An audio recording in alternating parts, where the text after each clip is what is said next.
السلام عليكم ورحمة الله وبركاته. رمضان كريم وكل عام وأنتم بألف خير.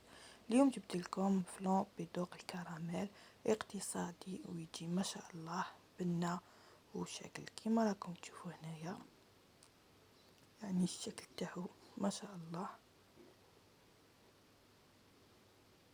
ان شاء الله الفيديو يعجبكم وتجربوا الوصفة لانه تستاهل التجربة. هنا راح نقسم معكم وتشوفوا القوام تاعو، يعني ما شاء الله خفيف ويجي هايل والذوق اروع، يعني الذوق تاعو ما شاء الله. الوصفة سهلة اقتصادية وما تكلفش، يعني مقادير بزاف. اول حاجة نبداو على بركة الله نحضروا الكراميل. الكراميل راح نستعمل فيها نص كاس سكر، نخليه حتى يذوب معايا ويصبح كراميل. انا ردوا البال فقط، ما تخلوش حتى يتحرق معاكم. حتى الكراميل يعني سهلة ما فيهاش يعني صعوبة. هنا ما تستعملوش الملعقة، خلوه حتى يذوب وحده. بعد ما ذاب لي تحصلت على هذا الشكل او هذا اللون.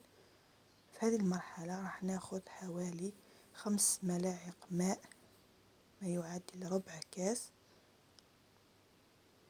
يعني ماء بارد عادي من العين. هنايا راح نضيفه، لكن بحذر ردوا البال، لانه كما نعرفوا الكراميل لما نضيفوا لها اي شيء راح يعني تتفاعل وتتفور معنا. هنايا بهذه الطريقة بعد ما ذاب لي الكراميل راح نخليه حتى يعني نتحصل عليه. هنا راح نرجعه للنار لانه مازال ما وجدش معايا. هنا عندي هذو الاكواب يعني المعروف راهم يعني متواجدين في الاسواق. راح نضيف لهم كمية قليلة من الكراميل لانه الاولاد ما يحبوهاش. انتما يعني استعملوا كمية كبيرة. هنا فقط نخلوهم جانبا ونحضروا الخليط. هنا عندي ملعقتين متوسطين من الفارينة ولا الدقيق الابيض، عندي ملعقتين من الفلون فاني، يعني الملعقة اللي استعملتها تاع اكل لكن صغيرة متوسطة، كلفت حوالي 15 غرام.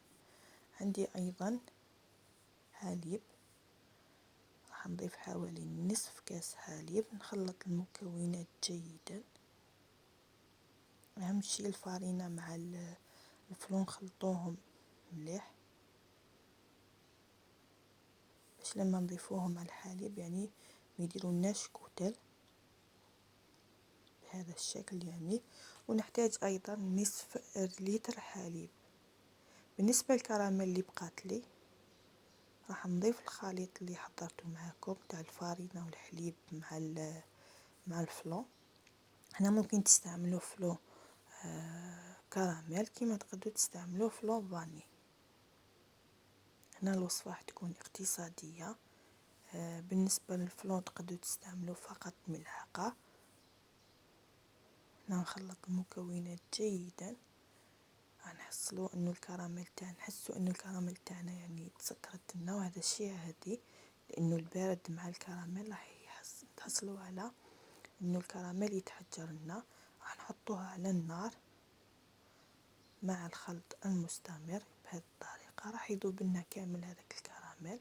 هنا هي بدات تثقل معايا كيما راكم تشوفوا. راح نخليها حتى يعني تبدا تغلي معايا. كما نعرفوا الدقيق لازم يعني نطيبوه، نخليها حتى تغلي مع الخلط اكيد. ان شاء الله الفيديو يكون عجبكم وتكون الوصفة يعني سهلة وتجي يعني الوصفة ما شاء الله بنينة بنينة. وش نحكي لكم، ان شاء الله تجربوها وتدعوا لي ان شاء الله. كما راكم تشوفوا هنايا بعد ما طفيت عليها النار خليتها حتى بردت، لانه الاكواب البلاستيكيه ما نديروش فيها الاشياء تكون سخونه. هنا راح نعمرهم بهذا الشكل.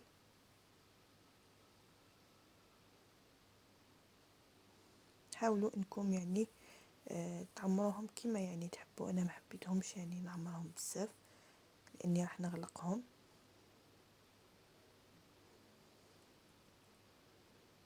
يعني جاو ما شاء الله. راح تشوفوا النتيجة يعني ولا أروع.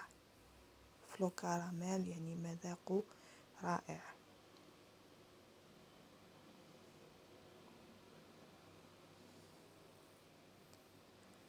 كما راكم تشوفون نكملوا نعمروا كامل العلب تاعنا.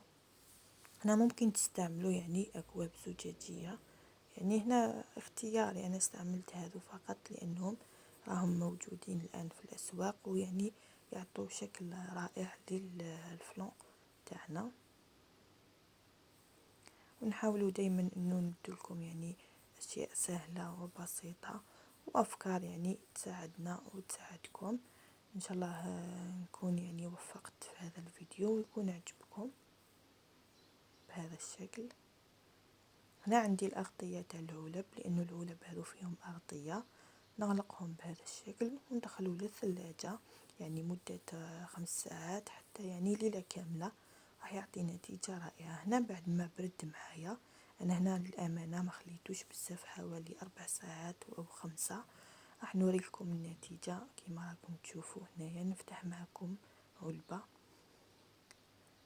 هنا للأمانة الأولاد يعني هما اللي طلبوا اني نفتحهم، لانه كنت مازال حابه نزيد لهم شويه في الثلاجه.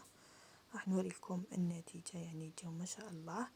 والشيء اللي منيح في هذا العلب انه لما نفتحوا يعني الجهه العلويه بهذا الشكل او السفليه، راح يسهل لنا انه الفلو تاعنا ينزل بسهوله ويعطي منظر رائع للفلو. ان شاء الله تجربوه في هذا العلب لانهم يعني عمليين في الفلو. بهذه الطريقة شوفوا الشكل تاعو يعني جا ما شاء الله. حتى القوام تاعو يعني متماسك، والبناء ما نحكي لكمش. كما تعرفوا انه الاولاد هما الاولين اللي يذوقوا لي يعني الاشياء اللي نحطهم لكم على القناة. كما راكم تشوفوا هنا العلب هذو عندهم ايضا طريقة اخرى للتقديم. هنا بالنسبة للغطاء بعد ما فتحته راح نحطه في الاسفل ونقلب يعني عادي العلبة تاعي، وراح يجي الفلون شكله رائع. كاين بزاف ناس يعني ما يعرفوش هذه الطريقة. هذه الطريقة راح تكون اسهل ويكون يعني يجي ما شاء الله.